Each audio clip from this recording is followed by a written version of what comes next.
మహాలక్ష్మి నారాయణకు యాక్సిడెంట్ చేయించిన ఆది నిజస్వరూపం బయటపెట్టిన మహాలక్ష్మి, ఆది చెంప పగలగొట్టిన ప్రతాప్.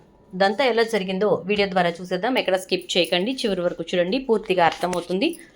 వీడియోని లైక్ చేయడం, షేర్ చేయడం మర్చిపోకండి. మీ లైక్, షేర్ మాకు మంచి సపోర్ట్ మరియు ఎంకరేజింగ్గా ఉంటుంది. మొత్తానికి మహాలక్ష్మి అయితే ఇక ఇల్లు వదిలి వెళ్ళను అని చెప్పి చెప్తుంది. మీరందరూ కలిసి నన్ను ఇంతలా అభిమానిస్తున్నప్పుడు, ఇంతలా నన్ను ఆదరిస్తున్నప్పుడు నేను మిమ్మల్ని అందరినీ వదిలేసి వెళ్తాను అనడం కూడా కరెక్ట్ కాదు అని చెప్పేసేసి అంటూ ఇక మహాలక్ష్మి ఉండిపోవటానికి నిర్ణయించుకుంటుంది. ఇక అలా ఉంటూ మహాలక్ష్మి అయితే పూర్తిగా తన మనస్సుని ఇంకా వాళ్ళ యొక్క జీవితాలతో ముడిపెట్టేసుకుంటుంది. ఇక మహాలక్ష్మి పూర్తిగా మనలో కలిసిపోయింది అని చెప్పి అందరూ కూడా చాలా సంతోషపడతారు. ఇక ఇలా ఉన్నటువంటి టైంలోనే ఊహించని విధంగా మహాలక్ష్మి ఒక నిర్ణయం తీసుకుంటుంది.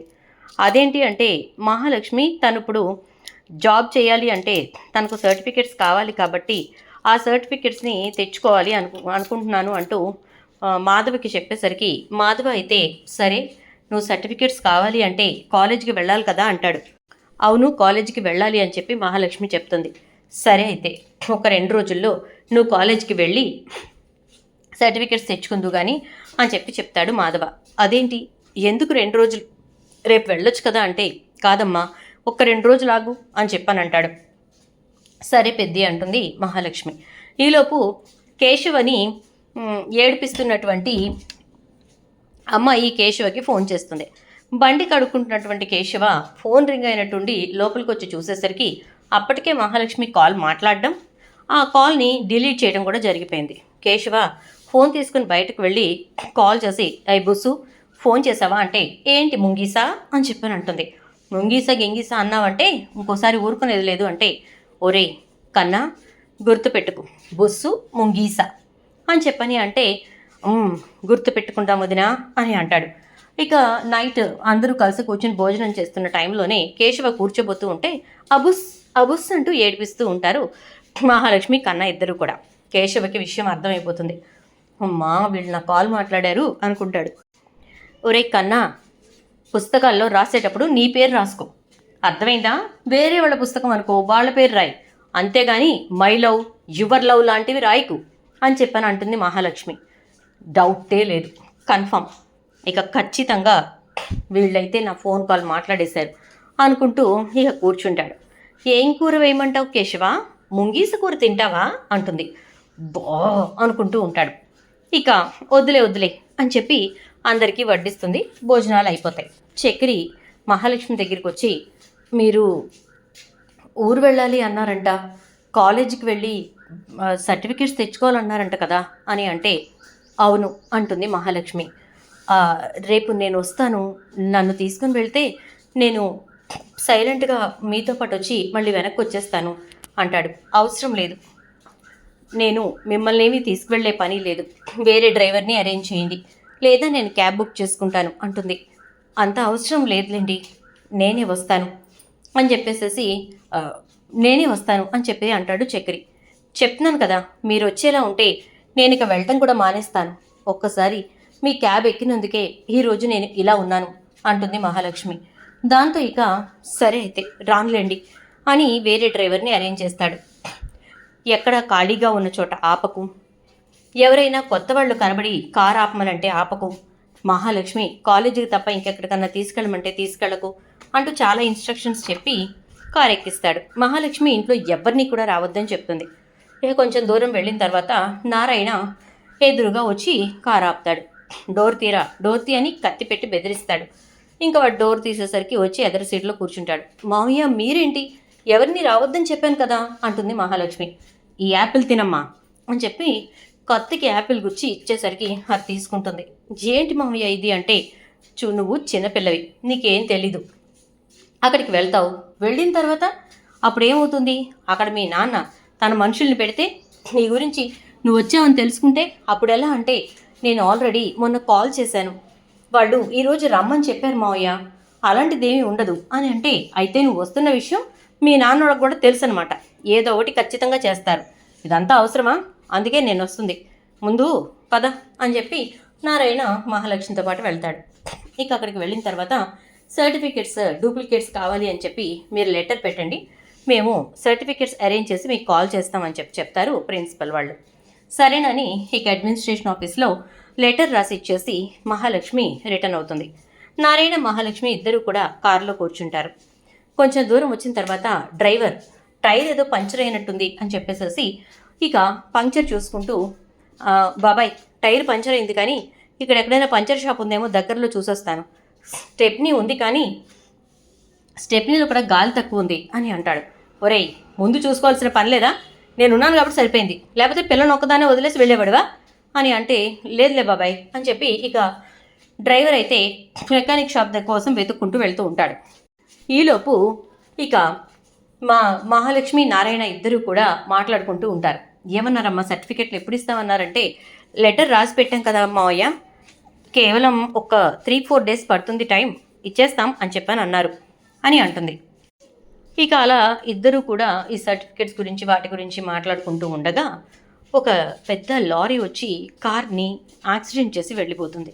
నారాయణకు బలంగానే దెబ్బలు తగులుతాయి. మహాలక్ష్మికి అయితే చాలా బలమైన గాయాలు అవ్వడంతో స్పృహ తప్పి పడిపోతుంది.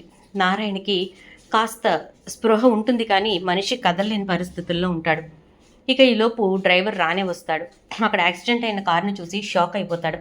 ఒక పక్క నుంచి మహాలక్ష్మి, ఒక పక్క నుంచి నారాయణ ఉన్న పరిస్థితిని చూసి వెంటనే అంబులెన్స్కి కాల్ చేసి వాళ్ళిద్దరినీ కూడా హాస్పిటల్కి తీసుకెళ్ళి హాస్పిటల్లో జాయిన్ చేస్తారు. ఇక చక్రి, మాధవ అందరూ పరిగెత్తుకొస్తారు. వచ్చిన తర్వాత ఇక మహాలక్ష్మి కోలుకోవడానికి కొంచెం టైం పడుతుంది. వాళ్ళకి ఫోన్ చేసి విషయం చెప్తాడు చక్రి. అయితే ప్రతాప్ అయితే అది చచ్చింది అనుకున్నాను, ఇక దాంతో నాకు సంబంధం లేదు అంటాడు. ఇక ఇటు నుంచి లలిత మనసు పీకుతున్నా కూడా భర్త మాట కాదనలేక సైలెంట్గా ఉంటుంది. ఇక మా నిదానంగా మహాలక్ష్మి కోలుకున్న తర్వాత మహాలక్ష్మి నారాయణ ఇద్దరు కూడా కాస్త స్థిమితపడిన తర్వాత ఇంటికి తీసుకెళ్తారు.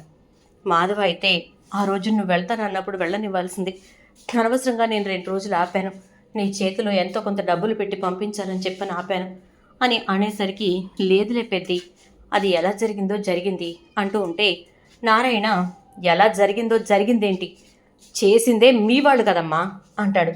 ఏం మావయ్య మీరనేది అంటే,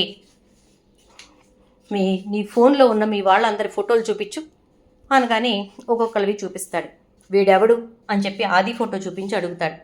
వీడు మా అన్నయ్య అనగానే, మనం యాక్సిడెంట్ అయ్యి రోడ్డు పక్కన పడిపోయి ఉన్నాం, బ్రతుకుతామో చస్తామో తెలియని పరిస్థితుల్లో ఉన్నాం, ఆ టైంలో వచ్చి నుంచున్నాడు వాడు, నువ్వు స్పృహలో లేవు, చాలా ఘోరంగా మాట్లాడాడు, మా ఇంటి పరువు తీసావు కదే, ఒక డ్రైవర్ని పెళ్లి చేసుకోవటానికి మా అందరి తలలు దించుకునేలా చేసావు కదే, నీకు చదువుకున్నాననే పొగరు కదా, సర్టిఫికెట్లకి ఈరోజు వస్తున్నావని తెలిసే నేను ఇది ప్లాన్ చేశాను, ఈ కారుకి పంక్చర్ అవ్వటం కూడా నా ప్లానింగే, మీరు ఇక్కడ ఉండాలి, మీకు ఇలాంటి స్పాట్ పెట్టాలి అని చెప్పే నేను ప్లాన్ చేసి వెయిట్ చేస్తున్నానే. మహాలక్ష్మి, నువ్వు చస్తే ఆస్తి మొత్తం నాదే అవుతుంది, అయినా కూడా పోనీ బ్రతకని అని చిన్నప్పటి నుంచి బ్రతకనిచ్చాను, కానీ ఇంటి పరువు తీసుకెళ్ళి రోడ్డు మీద పెట్టేసిన నిన్ను ఇంకా బ్రతకనివ్వడం కరెక్ట్ కాదనిపించింది. డూప్లికేట్స్ తీసుకుని సంపాదించేసి ఒక కొత్త కంపెనీ, పెద్ద కంపెనీ పెట్టేసి నాన్న దృష్టిలో చాలా గొప్పగా ఝాన్సీ లక్ష్మీబాయిలా బ్రతుకుతున్నాను, చాలా గొప్ప స్థాయికి వెళ్ళాను అని చెప్పేసి చూపించుకుందామనా. చిన్నప్పటి నుంచి చదువు చదువు చదువు అని పుస్తకాల పురుగులాగా చదివి ఎంతసేపు నాన్న దగ్గర నన్ను తిట్టించటమే పనిగా పెట్టుకున్నావు కదే అంటూ చాలా కోపంగా మాట్లాడాడు. అనగానే ఒక్కసారిగా మహాలక్ష్మి షాక్ అయిపోతుంది. ఏంటి మావయ్య నువ్వు అంటుంది అని అనేసరికి, నిజమమ్మా, జరిగింది ఇదే అని అంటాడు. ఇక ఆ మాటలతో షాక్ అయిపోయినటువంటి మహాలక్ష్మి, అంటే ఇదంతా చేసింది మా అన్నయ్య ఆది అనమాట అనగానే, ఈ పేరే చెప్పాడు వాడు, ఆది అంటే ఏంటో నీకిప్పుడు తెలుస్తుంది అన్నాడమ్మా అనగానే ఒక్కసారిగా షాక్ అయిపోతుంది మహాలక్ష్మి. ఇక మాధవ ఇంకా చక్రి అయితే కోపంతో చాలా చాలా కోపంతో రగిలిపోతారు. కేశవ అయితే, వాడిని వదిలిపెట్టను అన్నయ్య, వాడిని వదిలిపెట్టను అంటూ ఉంటాడు. ఇక అందరూ ఇంటికి వచ్చేస్తారు.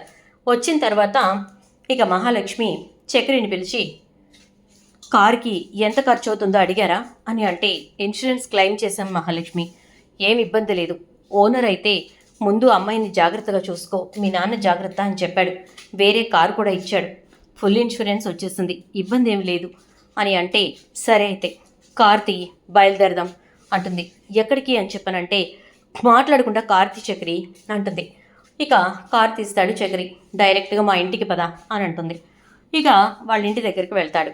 బయటే నిలబడుతుంటే, నడు నాతో పాటు అని చెప్పి చక్రి చెయ్యి పట్టుకుని ఇక ప్రతాప్ ఇంటి గుమ్మంలో అడుగు పెడుతుంది మహాలక్ష్మి. ఇక అలా వచ్చినటువంటి మహాలక్ష్మిని చూసిన ప్రతాప్, ఏంటి ధైర్యం పెరిగిపోయిందా, డైరెక్ట్గా వాణ్ణి తీసుకుని ఇంట్లో అడుగు పెడుతున్నావు అని అంటే, ఈ ఇంట్లో అడుగు పెట్టడానికి ధైర్యం కావాలా? నిజాయితీ లేని మనుషులుంటున్న ఈ ఇంట్లో అడుగు పెట్టడానికి ధైర్యం కావాలా? అసలు మనుషులే కాదు కదా ఈ ఇంట్లో ఉంటున్న వాళ్ళు, ఈ ఇంట్లో ఉన్న మనుషుల కంటే దెయ్యాలు మేలు అని అంటూ ఉంటే, నోటికొచ్చింది మాట్లాడకు మహాలక్ష్మి, ఏం జరిగిందని చెప్పి నువ్వు ఇన్ని మాటలు మాట్లాడుతున్నావు అని అనేసరికి, ఇకప్పుడు ఏం జరిగిందా, ఏం జరిగిందో కావాలా, ఏడివాడు, ఏడి వదిన మీ ఆయన అంటుంది. ఏమైంది మహా, ఎందుకలా మాట్లాడుతున్నావు అని అంటే, ఆది ఎక్కడా అని గట్టిగా అరుస్తుంది. ఇక అప్పుడే ఆది కిందికి వస్తాడు. మహాలక్ష్మి ఏమైంది, ఎందుకు నా కోసం అడుగుతున్నావు అని అంటే, చెంప చెళ్ళు అనిపిస్తుంది. ఒక్కసారిగా ఆది అలా నిలబడిపోతాడు. ప్రతాప్ అయితే, ఏ మహాలక్ష్మి ఏం చేస్తున్నావు అని అనేసరికి, మాట్లాడకండి డాడ్, మాట్లాడకండి, మనిషిని పెంచాల్సిన మీరు మృగాన్ని పెంచారు డాడ్, వాడు మృగం కంటే ఘోరమైన వాడు అని అనేసరికి, ఏమైంది, ఎందుకు అలా మాట్లాడుతున్నావు అంటాడు. ఏమైందా, చూస్తున్నారు కదా నన్ను, ఈరోజు నేను ఇలా ఉన్నాను, కానీ ఒక 15 రోజుల క్రితం నా పరిస్థితి ఏంటో తెలుసా, చూడండి ఇది నా పరిస్థితి అంటూ ఫోటో చూపిస్తుంది. ఆల్రెడీ అప్పటికే మహాలక్ష్మి చేతికి చేయి విరగడం వల్ల కట్టుకుంటారు, ఆ బ్యాండ్ వేసుకుని ఉంటుంది. ఆ ఫోటో చూసిన ప్రతాప్ ఒక్కసారిగా షాక్ అవుతాడు. ఇది మా మామయ్య గారి పరిస్థితి అనగానే, ఏం జరిగింది మహాలక్ష్మి అంటే, నేను మా మామయ్య డూప్లికేట్ సర్టిఫికేట్స్ కోసం కాలేజ్కి వచ్చి వెళ్తున్నాం. వెళ్ళే టైంలో ఈ ఆది మాకు యాక్సిడెంట్ చేయించాడు. యాక్సిడెంట్ అయిపోయిన తర్వాత స్పృహలో లేని మా దగ్గరికి వచ్చి నిలబడి ఈ ఆది మాట్లాడిన మాటలేంటో తెలుసా, నువ్వు చస్తే ఆస్తి మొత్తం నాదవుతుంది అనుకున్నాను, కానీ నువ్వు బ్రతుకుతూ వచ్చావు, అది నేను తట్టుకోలేకపోతున్నాను అన్నాడు. అంతేకాదు నాన్న, నువ్వు ఎప్పుడు చదువు చదువు చదువు అని బాగా చదివి ఎప్పుడు డాడీతో నువ్వే గ్రేట్ అనిపించుకున్నావు, ఏ రోజు కూడా నాకు విలువ లేకుండా చేశావు అన్నాడు. వీడి మనస్సు నిండా ఇంత పెట్టుకొని చెల్లంటే ప్రేమ ఉన్నట్టు ఎందుకు నాన్న నటించటం, వీడి మనస్సు నిండా కుళ్ళు కుషిద్ధమే ఉంది కదా నాన్న, ఇంకా వీడెందుకు నటించాలి, నన్ను మా మావయ్య గారిని చంపాలని చెప్పి నేను కాలేజీకి వస్తున్నాననే విషయం తెలుసుకుని ప్లాన్ చేశాడు వీడు అనగానే ప్రతాప్ ఒక్కసారిగా షాక్ అవుతాడు. ఇదంతా నీకెవరు చెప్పారు అంటే, నేను స్పృహలోనే లేను, బ్రతుకుతానో చస్తానో తెలియని పరిస్థితుల్లో కొట్టుమిట్టాడుతున్నాను నేను. ఆ టైంలో ఎక్కడో కొన ఊపిరితో కొట్టుమిట్టాడుతున్న మా మామయ్య గారు ఇదంతా విన్నారు, వాణ్ణి నిలువెత్తుగా నిలబడి ఉండటం చూశారు, ఆయనే చెప్పారు అని అనేసరికి, ఇక అప్పుడు ప్రతాప్ ఆది చెంప చెల్లుని పగలగొడతాడు. డాడ్ అనగానే, నోరు మొయ్, అది వెళ్ళిపోయింది, అక్కడితో దాంతో మనకి రుణం తీరిపోయింది అనుకున్నాను, వచ్చింది సర్టిఫికెట్లు అడిగింది, అవి కాల్ చేశాను, అక్కడితో ఇక దానికి మనకి సంబంధం లేదు అనుకున్నాను. మరి నువ్వెందుకు దాన్ని ఫాలో అవుతున్నావు, నువ్వెందుకు దాని లైఫ్ని ఫాలో అవుతూ ఉన్నావు, దాని లైఫ్లో నువ్వెందుకు ఒక నీడలో ఉండిపోయావు, ఎందుకు దానికి ఇంత పెద్ద యాక్సిడెంట్ చేశావు, అది చావాలని ఎందుకు నువ్వు కోరుకుంటున్నావు అంటూ ప్రతాప్ మాట్లాడుతూ ఉంటే, ఎస్ అవును డాడ్, అది చచ్చిపోవాలి, అది బ్రతికుండడానికి వీల్లేదు అంటూ ఉంటాడు ఆది. ఏం మాట్లాడుతున్నావు ఆది అంటే, ఎందుకు డాడ్, ఎందుకు, చిన్నప్పటి నుంచి నువ్వు కష్టపడి చదివించిన చదువు దానికి నిలబెట్టుకుందా, సర్టిఫికెట్లు కాల్చినా పర్వాలేదు అన్నట్టుగా భీష్మించు కూర్చుంది, దాని చదువుకు అర్థముందా, లేదు, చిన్నప్పటి నుంచి అది ఏదడిగితే అది చేసుకుంటూ వచ్చావు, ఏది కోరుకుంటే దానికి సరే అంటూ వచ్చావు, అలాంటి నీకు వాల్యూ ఉంచిందా, లేదు, ఇంకెందుకు డాడ్ దాని గురించి ఆలోచిస్తున్నావు, ఇంకెందుకు అసలు దాని గురించి నువ్వు ఇంకా కన్సర్న్ చూపిస్తున్నావు, అలాంటిది బ్రతికినా ఒకటే చచ్చినా ఒకటే అనిపించింది. బోనస్గా వాళ్ళ మామయ్య కూడా చిక్కాడు, ఆ రోజున లేకపోతే మహాలక్ష్మి ఒక్కదానికి యాక్సిడెంట్ జరగాల్సింది అని అంటాడు. దాంతో లలిత, ఏంటండి వీడు ఇలాంటి దుర్మార్గుడిలా తయారయ్యాడు అంటే, పెంచారు కదా, అంత దుర్మార్గంగా పెంచారు కదా, అలానే ఉంటాడు, దుర్మార్గుడు ఎప్పుడు దుర్మార్గంగానే ఉంటాడమ్మా అని చెప్పేసేసి మాట్లాడుతూ ఉండేసరికి ఇక వెంటనే మహాలక్ష్మి మాటలతోటి ప్రతాప్ అయితే ఆది దగ్గరకు వచ్చి, నువ్వు ఇంత ఘోరమైన మనిషి అనుకోలేదు, get out of my house, దయచేసి ఇంట్లోంచి బయటకు వెళ్ళిపో, ఇప్పటి వరకు కూతురు మాత్రమే లేదనుకున్నాను, ఇక కొడుకు కూడా నాకు లేడు అని చెప్పి నేను ఫిక్స్ అయిపోతాను, నువ్వు ఇంట్లోంచి వెళ్తావా నన్ను వెళ్ళిపోమంటావా అనేసరికి, డాడ్ అది కాదు, నేను చెప్పేది వినండి అంటూ ఉంటాడు మాట్లాడుతూ.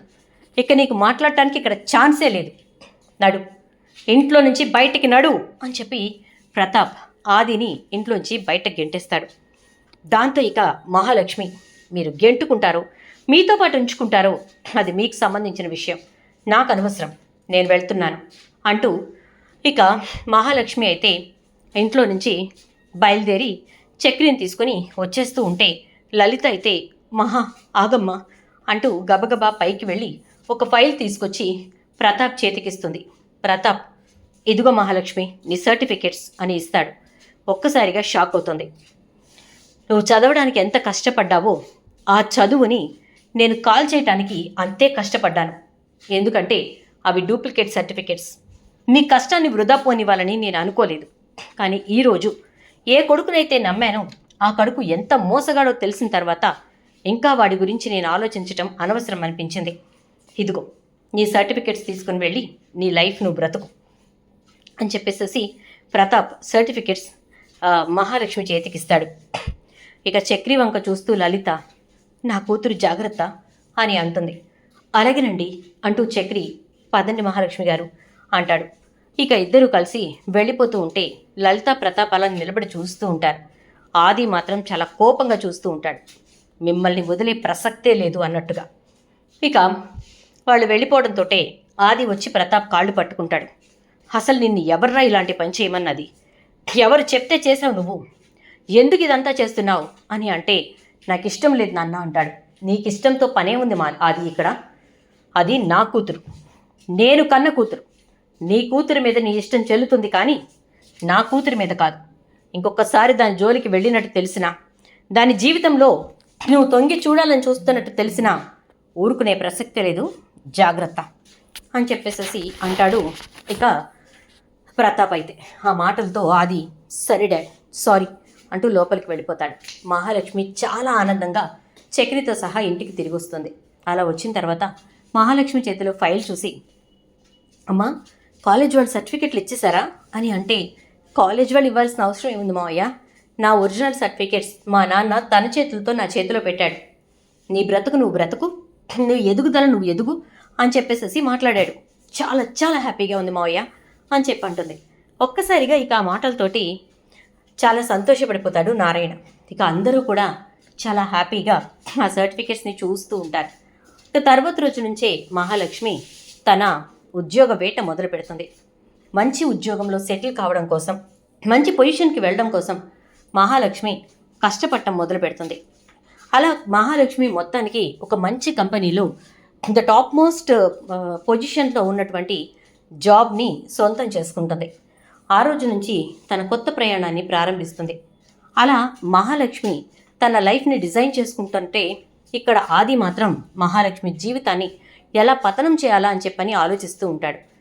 ఇక మాధవ ఇటు నుంచి చక్రి ఇద్దరు కూడా మహాలక్ష్మిని ఒక గొప్ప మహారాణిలా చూసుకోవటానికి సాయశక్తిలా కష్టపడుతూ ఉంటారు. కేశవ మహాలక్ష్మికి ఒక మంచి స్కూటీని తయారు చేసిస్తాడు. ఆ స్కూటీ తోటి మహాలక్ష్మి కాలేజీకి వెళ్ళటం జాబ్కి వెళ్ళటం మొదలు పెడుతుంది. ఇక కన్న అయితే రోజు మహాలక్ష్మిని విసిగిస్తూ చదువు చెప్పించుకుని మొత్తానికి మంచి స్కోర్ తెచ్చుకుంటాడు. నారాయణ ఏది చెప్పితే అదే చేస్తూ ఉంటాడు. మహాలక్ష్మి ఏమంటే అదే ఇంట్లో నడుస్తుంది అని చెప్తాడు. చూద్దాం మరి రాబోయే ఎపిసోడ్స్లో ఏం జరుగుతుందో. వీడియో నచ్చితే లైక్ చేసి వీడియోని షేర్ చేయండి. ఛానల్ అయితే సబ్స్క్రైబ్ చేసుకోండి. పక్కనే ఉన్న బెల్ ఐకాన్లో ఆల్ ట్యాప్ చేయడం మాత్రం అస్సలు మర్చిపోకండి. మీరు ఇలా వీడియోని లైక్ చేసి షేర్ చేస్తే అప్పుడు ఈ వీడియో అందరికీ రీచ్ అవుతుంది. సో మర్చిపోకండి. Thank you.